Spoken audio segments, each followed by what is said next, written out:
இந்த மாவட்டத்தினுடைய தலைவர் டாக்டர் பிரவீன்குமார் தலைமையில் அம்பேத்கர் ஜெயந்தி கொண்டாடப்பட்டிருக்கிறது. நாடு முழுக்க பாபா சாஹேப் அம்பேத்கர் அவர்களை கொண்டாடுகிற ஒரு மகத்தான இயக்கமாக பாரதிய ஜனதா கட்சி. பாபா சாஹேப் அம்பேத்கர் அவர்கள் ஏதோ ஒரு குறிப்பிட்ட ஒரு ஜாதிய சமுதாயத்தின் தலைவர் மாத்திரமல்ல, ஒட்டுமொத்த தேசத்தின் தலைவர். தன் வாழ்நாளெல்லாம் அவர் மிகச்சிறந்த தேசியவாதியாகவே வாழ்ந்து மறைந்தார்.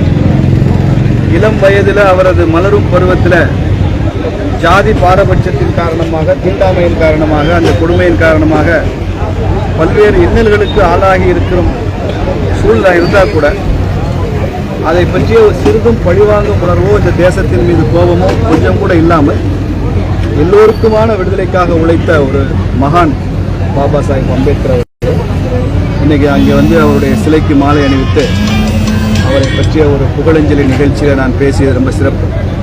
தமிழ்நாடு முழுக்க தேசிய தலைவர்களை எல்லாம் சிலையாக வைத்துவிட்டு அவர்களுக்கு மரியாதை செய்துவிட்டு அவர்களை கூண்டுக்குள் அடைத்து வைக்கிற ஒரு காட்சி இந்த திராவிட மாடல் ஆட்சியில் இருக்கு. இங்கே கூட பார்த்தேன், அண்ணல் அம்பேத்கருடைய சிலை சுற்றி கம்பி வலையால் அடைக்கப்பட்டிருக்கிறது. தமிழ்நாட்டின் பல பகுதிகளும் பல தேசிய தலைவர் சிலை அப்படிதான் இருக்கு.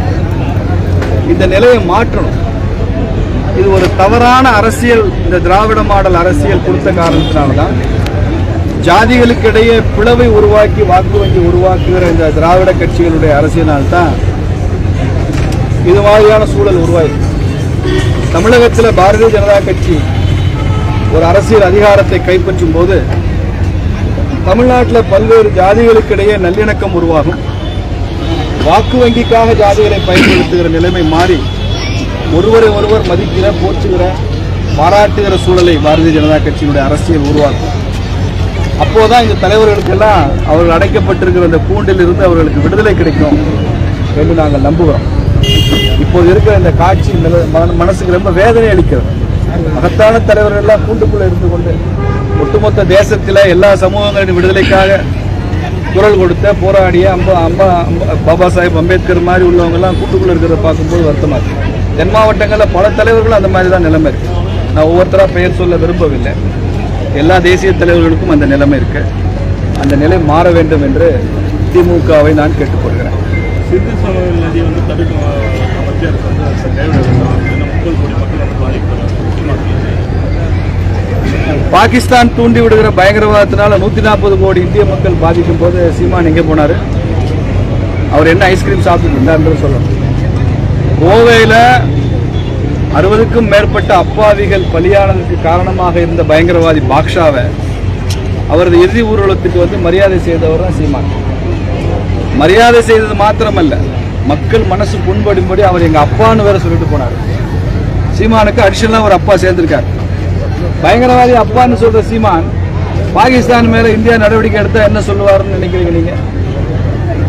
இந்த பயங்கரவாத தாக்குதல் என்பது இந்தியாவுக்கு வெளியில உள்ள எதிரிகளை அடையாளம் காண்பது மாத்திரமல்ல, நம்ம நாட்டுக்குள்ளே இருக்கிற எதிரிகள் யாருன்றதை அடையாளம் காண்பதற்கு இது உதவும். அதனால இந்த கடுமையான நடவடிக்கை மிக்க அவசியம். முதல் முறையாக தண்ணீரை ஆயுதமாக பயன்படுத்தி ஐயா மோடி அவர்கள் தலைமையில் இந்தியா துணிச்சலான ஒரு முடிவு எடுக்கும். ஏன்னா அதுக்கப்புறம் 65 யுத்தம், 70களில் யுத்தம், கார்கில் போர், இப்படி எவ்வளவோ போர் உச்சகட்டத்துக்கு போனதுல கூட சிந்து நதியினுடைய ஒப்பந்தத்தை நாம் ரத்து செய்யல. இப்போது செய்திருக்கிறோம் என்றால் இது லாஸ்ட் ஸ்ட்ரா ஆன் கேமல்ஸ் பேக்னு சொல்லுவாங்க. கடைசி சுமை இது. இனிமே அச்சு முடிஞ்சு போகும். இதே மாதிரி பயங்கரவாத தாக்குதல் தொடர்ந்து நடத்த அனுமதிக்க முடியாது. பாகிஸ்தானுக்கு ஒரு பாடம் கற்பித்து தான் தீர வேண்டும் என்ற முயற்சியில தான் இது நடந்திருக்கிறது. இதை தேசபக்தர்கள் வரவேற்கிறாங்க. இதுவரைக்கும் எந்த உலக நாடும் நீங்க சிந்து நதியில தண்ணீரை நிறுத்துவது, ஒப்பந்தத்தை ரத்து செய்தது தவறுன்னு ஐநா சபை சொல்லலை, அமெரிக்கா சொல்லவில்லை, ரஷ்யா சொல்லவில்லை, சீனா கூட சொல்லவில்லை. சீமான் சொல்றாருன்னா அவரது தேசபக்தி அப்படியே எங்களை புல்லரிக்க வைக்கிறது. சீமான் இந்த மாதிரி நேரங்களில் கொஞ்சம் அடக்கி வாசிக்கிறது நல்லது. எல்லா தருணங்கள் மாதிரியும் அவருடைய மோட்டார் மவுத்தை இப்போ காமிக்கக்கூடாது. இது தேசபக்தியை காமிக்கிற நேரம். He should control his motor mouth. சட்டப்பேரவையில் இப்போ நிறைய மாற்றங்கள் வந்துகிட்டு இருக்கு. செந்தில் பாலாஜி, பொன்முடி, சட்டப்பேரவை இல்லை, அமைச்சரவை. ஆமா, நீதிமன்றம் கேட்குதுல ஜாமீனா அமைச்சர் பதவியான்னு கேட்குதுல. இப்போ நீதிமன்றத்திற்கு பதில் சொல்லி தான் ஆகணும். பொன்முடி அவர்களும் அமைச்சர் பதவியிலிருந்து அவரை விளக்கணும். சைவம் வைணவம்ன்றதுக்கு இப்படி ஒரு விளக்கத்தை கொடுத்த அமைச்சர் ஆபாசமான நரகல் பேச்சு பேசுகிற பெண்களை எல்லாம், தமிழ் பெண்களை எல்லாம் கொச்சைப்படுத்துகிற ஒரு அமைச்சர் அந்த பதவியில் தொடர்ந்து இருக்க முடியாது. அவர் எடுத்துக்கொண்ட அரசியல் சாசனத்து மேலே அவர் எடுத்துக்கொண்ட பதவி பிரமாணத்துக்கு அது எதிராக போயிடும். அதனால அவரையும் அமைச்சரவையிலிருந்து நீக்கி வைக்க வேண்டும் என்பதுதான் எங்களுக்கு கோரிக்கை. செந்தில் பாலாஜி பதவி விலகியே தீரணும். நீதிமன்றத்தினுடைய கருத்துக்கு அப்புறமா அவர் தொடர்ந்து நல்லா இருக்காது. இவ்வளவு நாளாக அவர் தொடர்ந்ததே தவறு. வெறும் கௌரவ பிரச்சனைக்காக தான் அவர் அமைச்சராக போட்டு வச்சிருந்தாங்களே தவிர இதை பிஜேபி ஜெயிச்சுதான் ஆகிடும், செந்தில் பாலாஜி அமைச்சர் வந்து எடுத்தா அப்படின்னு நினைச்சாங்களே தவிர எது சரி எது தவறு என்று யோசித்து திமுக செய்யவில்லை. திமுக அப்படி செய்யும் நாங்கள் எதிர்பார்க்கவில்லை. நீதிமன்றம் சொன்னதுனால செய்யறாங்க. அந்த அளவுக்கு நான் அதை பாராட்டுறேன். தொடர்ந்து எஸ்.வி. சேகர் வந்து தமிழகத்தில் பாஜக கால் பிடிக்க முடியாது, அவங்க கூட கூட்டணி கட்சி போவாங்க பார்ப்பாங்க அப்படின்னு சொல்லிட்டு நேற்று வரைக்கும் எஸ்.வி. சேகர் தமிழ்நாட்டில் பிஜேபி ஆட்சிக்கு வரணும்னு பேசினவர் தான். இன்னைக்கு வேற ஸ்டாண்ட் பேசுறாரு. எஸ்.வி. சேகர் நிறைய நாடகங்கள் நடிக்கக்கூடியவர், நாடகங்கள் தயாரிக்கக்கூடியவர். இப்போ அவர் எழுதி இயக்கி கொண்டிருக்கிற நாடகத்தில் பிஜேபி ஆட்சிக்கு வர முடியாது. நாளைக்கு அவர் எழுதி இயக்க போற நாடகத்தில் என்ன காட்சி என்ன வசனம் வரும் தெரியாது. தமிழக வெற்றிக்காக தமிழ்நாட்டில் வந்து எல்லா விஷயமும் எனக்கு என்னமோ விஜய் தான் பயப்படுறாருன்னு நான் நினைக்கிறேன். அவர் கட்சி ஆரம்பிச்சு 2 வருஷம் ஆச்சு. விஜய் தமிழக அரசியலை பார்த்து அச்சப்படுகிறார் என்பதற்கு முதல் ஒரு உதாரணம் அவர் நாடாளுமன்ற தேர்தலை புறக்கணிச்சாரு. கட்சி வந்து பார்லிமெண்ட் எலெக்ஷன் முன்னாலே ஆரம்பிச்ச கட்சி தேர்தலை சந்திச்சிருக்கணும்ல. எம்ஜிஆர் 72 கட்சி ஆரம்பிச்சாருங்க. அவர் கட்சி ஆரம்பிச்ச 6 மாசத்துல திண்டுக்கல் இடைத்தேர்தல் வந்துச்சு. அப்படி சிங்க மாதிரி களம் கண்டாரு. முதலிடத்துல ஜெயிச்சாரு. அந்த துணிச்சல் ஏன் விஜய்க்கு வரல? எல்லாருக்கும் டெபாசிட் போயிருக்கிற பயம், முதல் தேர்தலில் அம்பலப்பட்டுருன்ற பயம், நிக்கல. சரி, பொது தேர்தலில் நிற்கவில்லை. 2 இடைத்தேர்தல் வந்ததுல ஈரோடு கிழக்கு, விக்கிரவாண்டி, அந்த 2ல விஜய் கட்சி நின்றுக்கணும்ல, நிற்கல. தேர்தலை பார்த்து பயம். இதுவரைக்கும் விஜய் சென்னையை தவிர ஏதாவது ஒரு ஊருக்கு போயிருக்காரா? கோயம்புத்தூர் வந்திருக்காரா? எங்க ஊர் மதுரைக்கு வந்திருக்காரா? தென் மாவட்டம் வந்திருக்காரா? கிழக்கு மாவட்டங்களுக்கு போயிருக்காரா? மக்களை போய் தமிழ்நாட்டில் மக்களை மாவட்ட ரீதியாக போய் சந்திச்சிருக்காரா? இல்ல. பயம், மக்களை சந்திக்க பயம். வெள்ள நிவாரணம் கொடுக்கறதுக்கு வீட்டுக்கு வர சொல்லி நிவாரணம் கொடுக்குற ஒரு தலைவரை நம்ம இப்பதான் பார்த்துட்டோம். நான் தான் சொன்னேன், ஒர்க் ஃப்ரம் ஹோம் பொலிட்டிஷியன். அவர் ஐடி கம்பெனில தான் ஒர்க் ஃப்ரம் ஹோம்.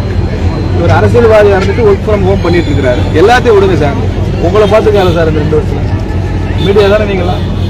எந்த மீடியா நண்பர்களை பார்த்தாரு? ஒரு பத்திரிகையாளர் சந்திப்பு விஜய் நடத்திருக்காரா? பத்திரிகையாளருடைய கேள்விக்கு பதில் சொல்லியிருக்காரா விஜய்? நான் சவால் விட்டு சொல்றேன் சார், தேர்தலுக்கு முன்னால, சட்டமன்ற தேர்தலில் சந்திக்கிறதுக்கு முன்னால ஒரு தடவையாவது பத்திரிகையாளர் சந்திப்பார்னு சொல்லுங்க பார்க்கலாம். இப்போ யாராவது சொன்னீங்களா? ஒரு பேர் சொன்னீங்களா? யாராவது ஆனந்தா? அவரை சொல்லுங்க. ஒரு தடவையாவது எங்கள் தலைவர் விஜய் அவர்கள் மீடியாவை மீட் பண்ணுவார், அவங்க கேள்விக்கு பதில் சொல்லுவார். இதுவரைக்கும் உங்க கொள்கை என்னன்னு தெரியாது, எதுக்காக நீங்க அரசியலுக்கு வந்தீங்கன்னு தெரியாது. பத்திரிகையாளருடைய எந்த கேள்விக்கும் பதிலளிக்க துப்பு இல்லை, சந்திக்கவே துப்பு இல்லை, திராணி கிடையாது. ஆனா அவரை பார்த்து நாங்க பயப்படுறோமா? இந்த மாதிரி பேச்செல்லாம் ரொம்ப வேடிக்கையா இருக்கு சார். இது அதிமுக திமுக மட்டும்தான் செங்கல்பட்டு மாவட்டத்தில் எம்எல்ஏ மாவட்டத்தில் இந்த முறை இந்த செய்தி மகான் போது சார். அதிமுக திமுக நிக்கிறதுக்கு முன்னால செங்கல்பட்டுல எப்பயுமே காங்கிரஸ் தான் நிற்பாங்க சார். 1950 எப்பயுமே கம்யூனிஸ்ட் காங்கிரஸ் தான் சார் இருக்கும். அதுக்கப்புறம் திமுக அதிமுகன்னு மாறிச்சுல. அது மாதிரி இப்ப பிஜேபி எந்திரிச்சு வருது இல்ல. இதே செய்யூர்ல விடுதலை சிறுத்தைகள் எம்எல்ஏ இருக்காருல. இப்போ ஒரு 10 வருஷத்துக்கு முன்னால இங்க விசிகா நிற்கும் எம்எல்ஏ ஆகும் யாராவது சொன்னாங்களா? இல்ல. அப்ப ஏன் பிஜேபி வரக்கூடாது? விசிகா எம்எல்ஏ வரலன்னா பிஜேபி எம்எல்ஏ வரக்கூடாதுங்க. வருவோம் சார், அதுக்கு தான் கட்சி வச்சிருக்கோம். நாங்க வளர்றதுக்கு தான் கட்சி. திமுகவுக்கு பட்டா போட்டு கொடுக்கல தமிழ்நாட்டை. செங்கல்பட்டு மாவட்டம் திமுக எழுதி கொடுத்த பட்டா இல்ல, அந்த பட்டாவில் பங்கம் பண்ண தான் பிஜேபி வந்திருக்கு.